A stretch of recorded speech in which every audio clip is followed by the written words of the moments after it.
Hi, this is Dr. Gregory Sadler. I'm a professor of philosophy and the president and founder of an educational consulting company called Reason.io, where we put philosophy into practice. I've studied and taught philosophy for over 20 years, and I find that many people run into difficulties reading classic philosophical texts. Sometimes it's the way things are said or how the text is structured. But the concepts themselves are not always that complicated, and that's where I come in. To help students and lifelong learners, I've been producing longer lecture videos and posting them to YouTube. Many viewers say they find them useful. What you're currently watching is part of a new series of shorter videos, each of them focused on one core concept from an important philosophical text. I hope you find it useful as well.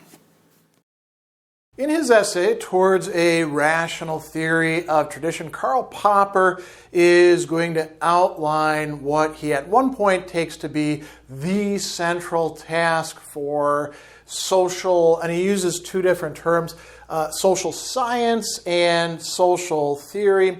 He may in fact be consolidating subtasks under this one task because he does jump around a bit in the essay. But he's going to make some really interesting and important points, particularly about the ways in which we interpret social phenomena. So he's going to begin by talking about the task of the theoretical social sciences.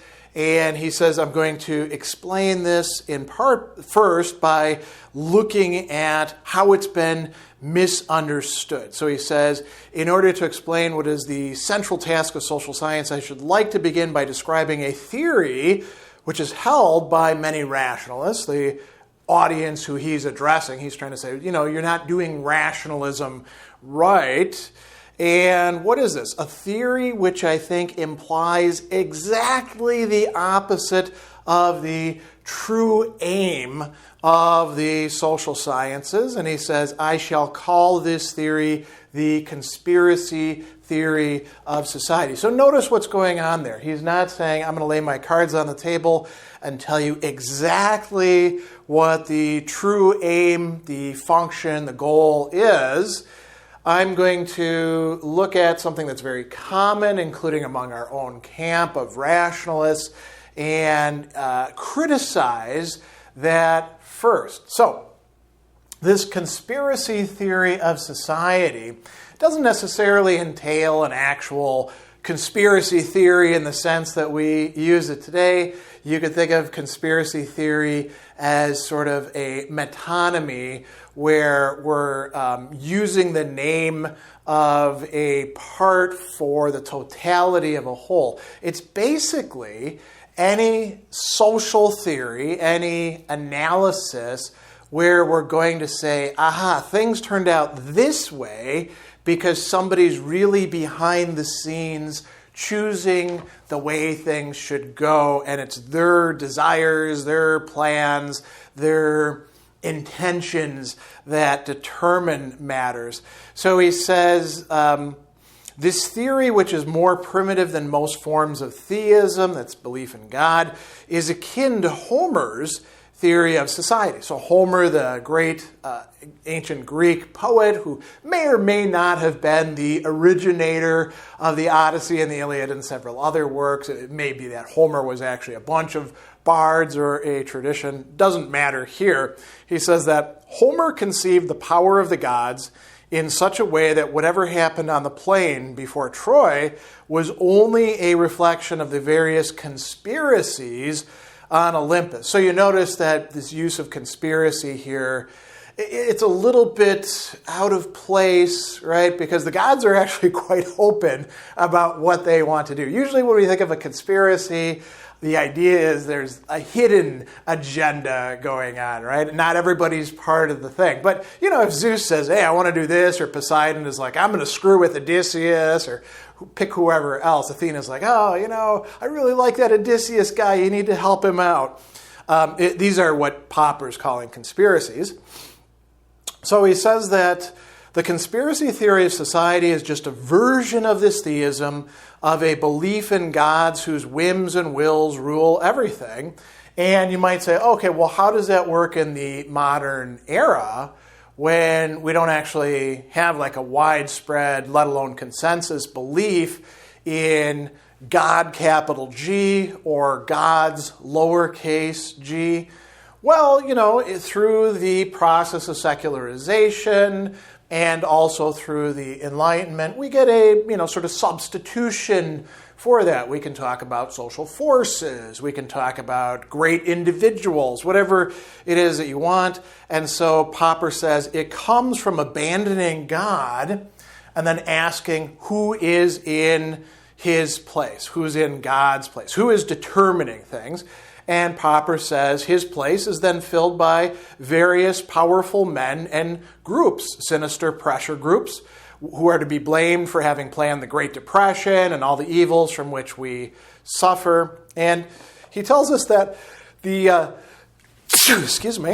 conspiracy theory of society is very widespread and has very little truth in it.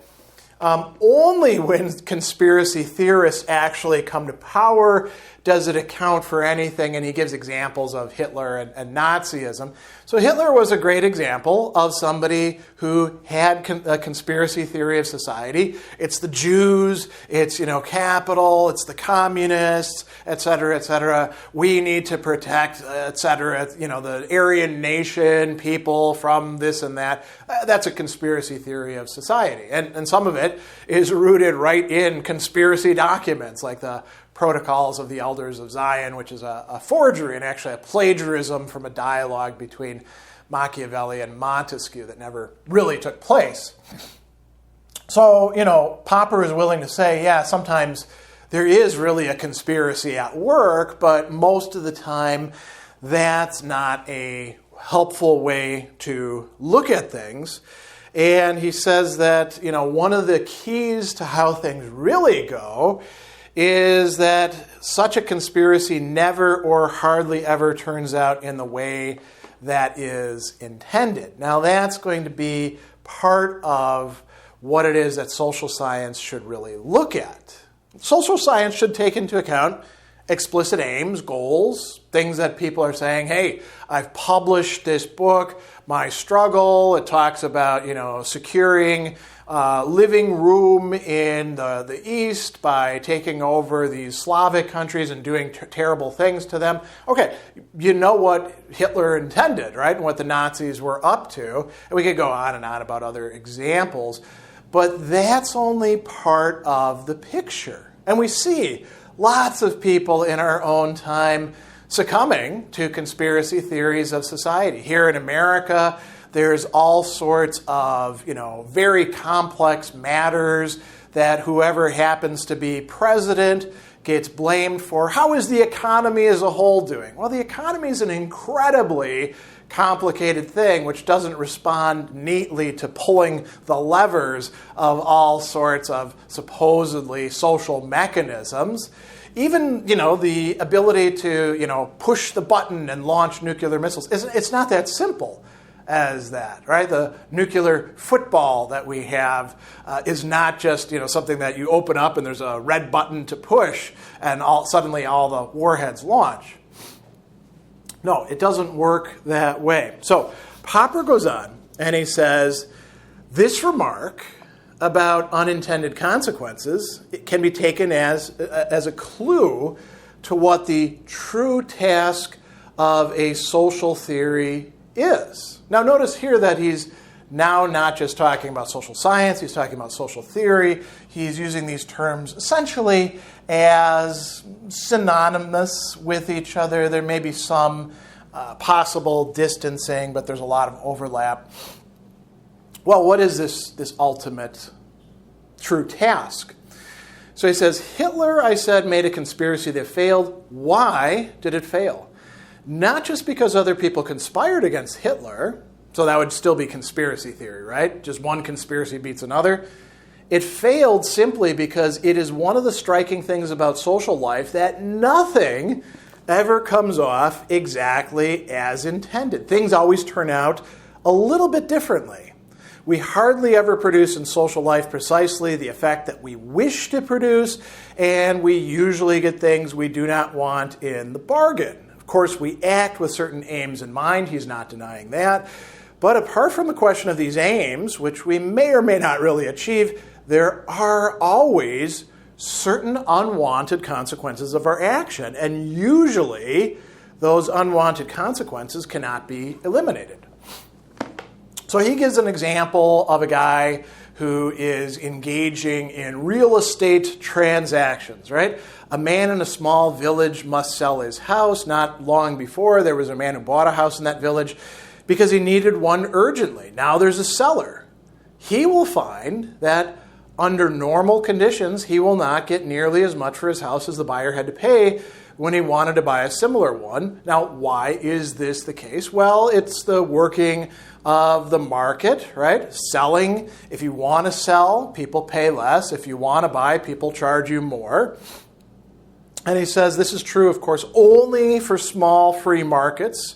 I do not want to say the economic system of free markets cannot be replaced by another one, but in a market economy, this is what typically happens, right? We have here a typical instance of unwanted consequences.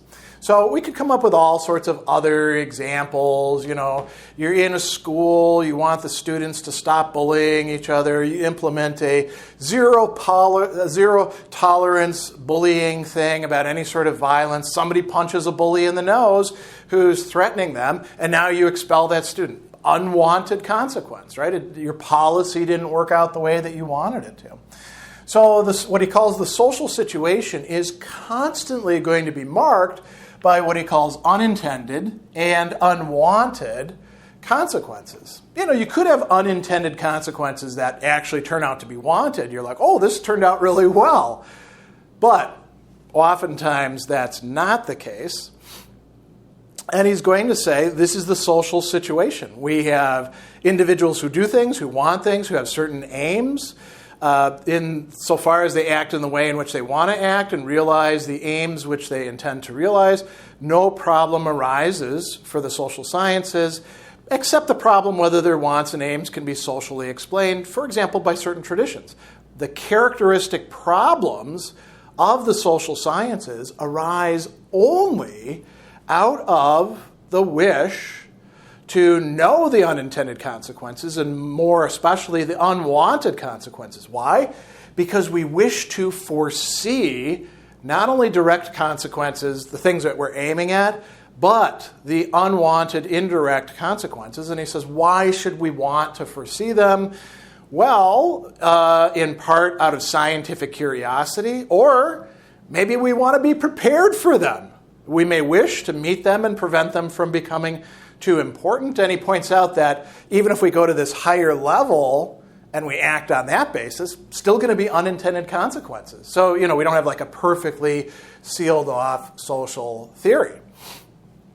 He goes on and he tells us that people who approach the social sciences with a ready-made conspiracy theory deny themselves the possibility of ever understanding what the task of social sciences is.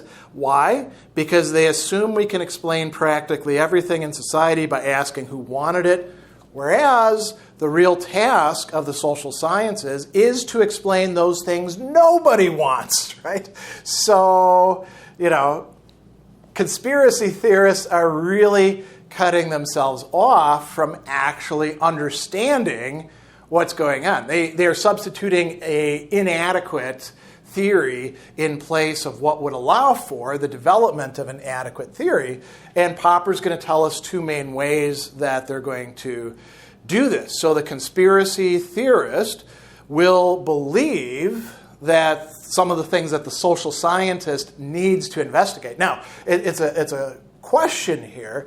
He's talked about the true task, about, you know, the one single primary task. Is this other one part of that as sort of a subtask? Analyzing the existence and functioning of institutions and social sciences. And by the way, later in this essay, traditions. So how do conspiracy theorist-minded people carry this out, analyzing the existence and functioning of institutions and social collectives, groups, classes, whatever, nations.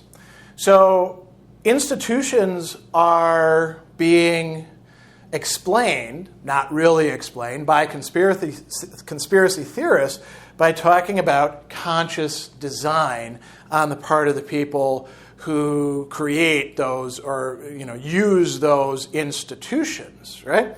He says, for example, police forces, insurance companies, schools, governments, all those sorts of things. Collectives, he usually ascribes to them a kind of group personality, treating them as conspiring agents. Now, how would an actual social theorist approach these institutions and collectives? They recognize the persistence of institutions and collectives creates a problem to be solved in terms of analysis of individual social actions, like people who are in charge or people who are buying and selling, and their unintended and often unwanted social consequences, as well as their intended one. And he's going to draw some implications for a theory of traditions from this, which he thinks that social theorists do need to be able to explain, and rationalists also need to understand better, not by the conspiracy theory. So he says the task of a theory of tradition must be viewed in a similar light. It's only rarely that people consciously wish to create a tradition. Even in these cases, they're not likely to succeed. On the other hand, people who never dreamt of creating a tradition may nevertheless do so without having any such intention.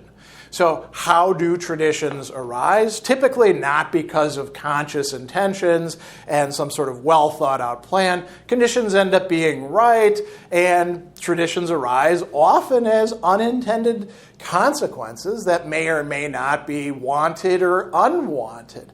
So this is a really important set of reflections by Karl Popper early on in this essay about what is it that social theory or social sciences are supposed to be doing, and it sure isn't spreading and developing conspiracy theories.